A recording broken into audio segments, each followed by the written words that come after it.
नमस्कार,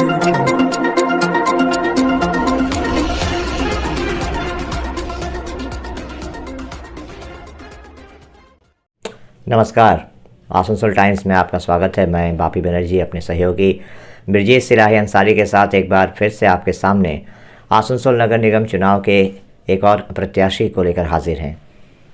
इस वक्त हम लोगों के बीच मौजूद हैं आसनसोल नगर निगम के 84 नंबर वार्ड के एक ऐसे प्रत्याशी जिनका परिचय देने की शायद आसनसोल शिल्पांचल में कोई ज़रूरत नहीं है। हम बात कर रहे हैं डॉक्टर देवाशीष सरकार की। सर, आसनसोल टाइम्स में आपका स्वागत है। नमस्कार, स्वागत आप लोगों का भी मैं धन्यवाद करता हूं कि आप लोग कवर कर रहे हैं पूरे चुनाव को। धन्यवाद करता हूं आसनसोल के सारी जनता को, धन्यवाद। 84 नंबर वार्ड से इस बार टीएमसी ने आपको अपना प्रत्याशी बनाया है और आप प्रचार भी कर रहे हैं।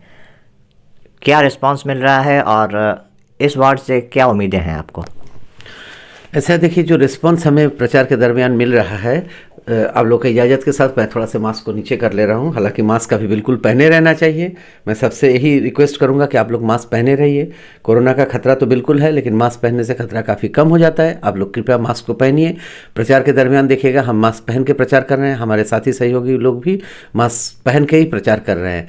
आप लोगों से एक रिक्वेस्ट मैं ये भी करूँगा कि आप लोग मतदान में पूरा हिस्सा लें, मास्क का उपयोग करते हुए हिस्सा ले, कोरोना प्रोटोकॉल को फॉलो करते हुए हिस्सा ले, कोई भी दिक्कत नहीं है। लेकिन चुनाव में आपका हिस्सा लेना बहुत ज़रूरी है इस नए शहर का गठन करने के लिए, आपके वार्ड के विकास के लिए। आपने हमसे पूछा कि कैसा मिल रहा है रिस्पांस जो हमें मिल रहा है इस वार्ड से, वो बहुत ही पॉजिटिव है।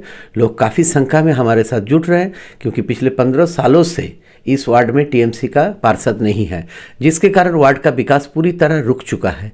आप एकदम एसबी गौराई रोड से लेकर रेल लाइन तक देखेंगे, सहयोगी नगर तक देखेंगे, जहाँ तक कि जनबस्ती है, आबादी है, तो आप देखेंगे सड़कें टूटी हुई हैं, नाला बिल्कुल बंद हो चुके हैं या नाला है ही नहीं, स्ट्रीट लाइट्स कहीं पे इक्का दुक्का है, नहीं तो वो भी नहीं है। पेयजल की समस्या गजब का है।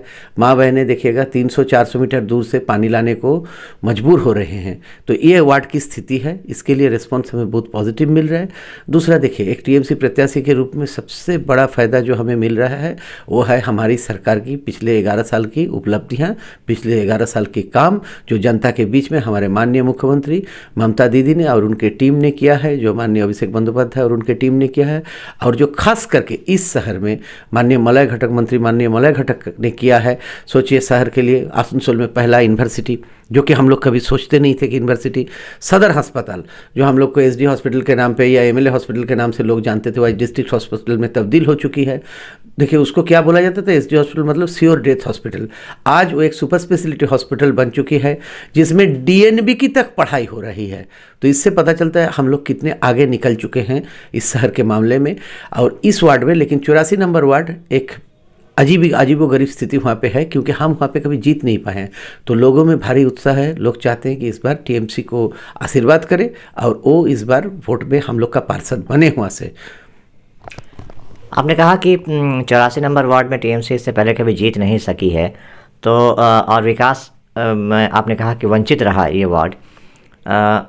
तो आप विपक्ष के इन आरोपों को क्या कहेंगे? विपक्ष के जो पार्षद हैं वो अक्सर ये आरोप लगाते हैं कि चूँकि वो विरोधी पक्ष के पार्षद हैं, तो विकास कार्यों में जहाँ जहाँ विपक्ष के पार्षद हैं उनके साथ सौतेला व्यवहार किया जाता है। इस पे आपका क्या कहना है? इस पे मैं एक ही बात बोलूँगा, मुझे पता था वो लोग ये बात कहेंगे और ये बात वो लोग कर भी रहे हैं। सीपीएम के प्रत्याशी भी कर रहे हैं और बीजेपी के प्रत्याशी तो खुल के कर रही हैं। लेकिन मैंने एक काम किया था कि उन लोग के झूठ को मैं प्रूफ कर पाऊँ। मैंने एक आरटीआई के जरिए ये सूचना निकाल ली थी कि उस वार्ड में देखिए 2 तरह का काम होता है। एक होता है नया विकास का काम, डेवलपमेंटल वर्क, दूसरा होता है मेंटेनेंस वर्क। तो ऐसा है, उन्होंने कॉरपोरेशन का पास कोई भी गुहार नाइदर फॉर डेवलपमेंट, ना डेवलपमेंट के लिए कोई आवेदन सौंपा, ना मेंटेनेंस वर्क के लिए उन्होंने कोई प्रपोजल ही नहीं रेज किया। पिछले 5 साल में जो बीजेपी की पार्षद थी वहाँ पे, उन्होंने एक भी प्रपोजल कॉरपोरेशन में लिखित रूप में जमा नहीं किया कि वार्ड का विकास हो या जो चीज़ें हैं उनकी मरामती हो। तो इससे आपको पता चलता होगा कि उन्होंने क्या काम किया है। उससे पहले जब 5 साल पहले सीपीएम के पार्षद थे, हालांकि बोर्ड हम लोग का था, 2009 से आसनसोल कॉरपोरेशन की बोर्ड टीएमसी के पास है, हम लोगों के पास है। उन्होंने भी कोई प्रपोजल नहीं रेज किया था।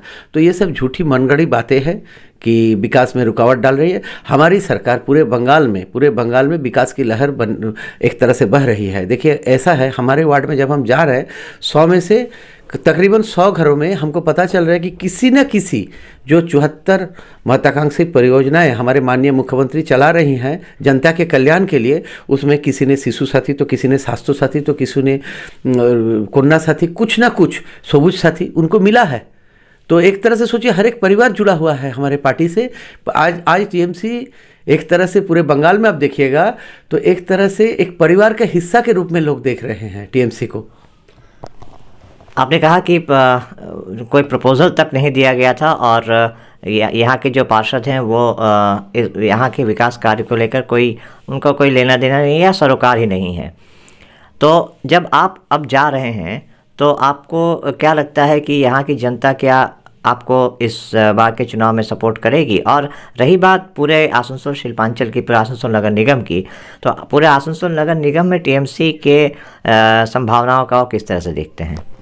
ऐसा है, जहाँ तक आसनसोल नगर निगम की बात है, चुनाव टल गया, चुनाव टला हुआ है। 22 तारीख से 12 तारीख तक आ गई। चुनाव आगे भी हो चाहे पीछे भी हो, हम लोग बहुत अच्छे से कामयाब होंगे और हम लोग बोर्ड गठन करेंगे, पूर्ण बहुमत का बोर्ड गठन करेंगे। संभावना यहाँ तक है कि हम लोग 100 से ऊपर सीटें ला के 106 सीटों में हमारी प्रत्याशी जीते, ऐसा संभावना है।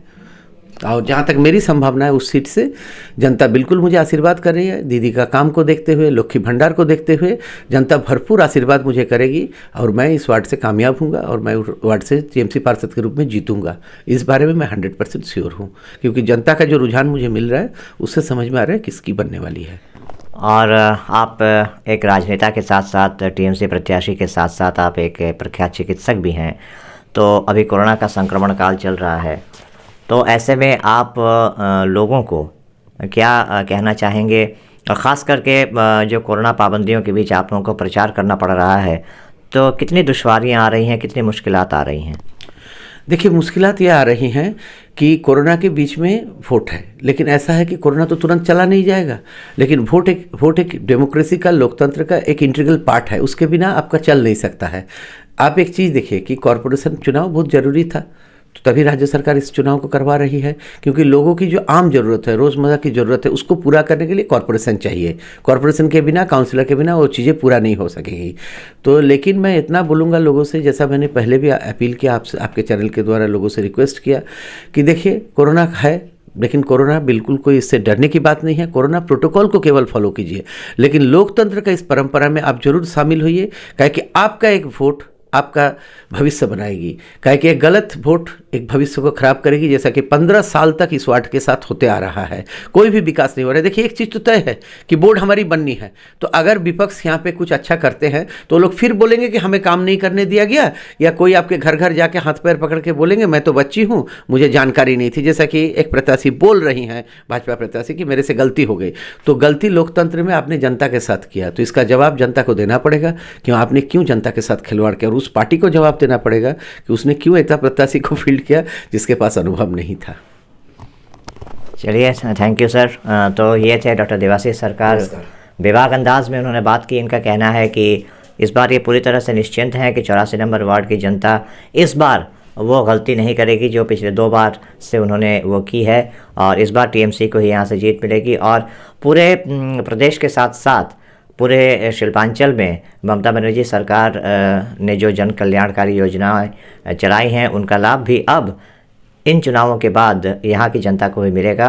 और रही बात कोरोना की, चूँकि ये खुद भी एक चिकित्सक हैं, तो रही बात कोरोना की, तो इनका कहना है कि कोरोना एक महामारी है, बीमारी है, लोगों को इससे बच के रहना है, लेकिन इसका सबसे बड़ा हथियार है मास्क, सोशल डिस्टेंसिंग और सैनिटाइज़र का इस्तेमाल करना। लेकिन इसके साथ साथ हमें अपनी रोज़मर्रा की जो ज़िंदगी है उसको भी चलाते रहना होगा। और मतदान चूँकि हमारा संवैधानिक हक है और कर्तव्य है, तो मतदान के दिन इन्होंने आग्रह किया सभी से कि वो मतदान केंद्रों तक जाएं और कोरोना नियमों का पालन करते हुए अपने भविष्य को संवारने के लिए मतदान करें।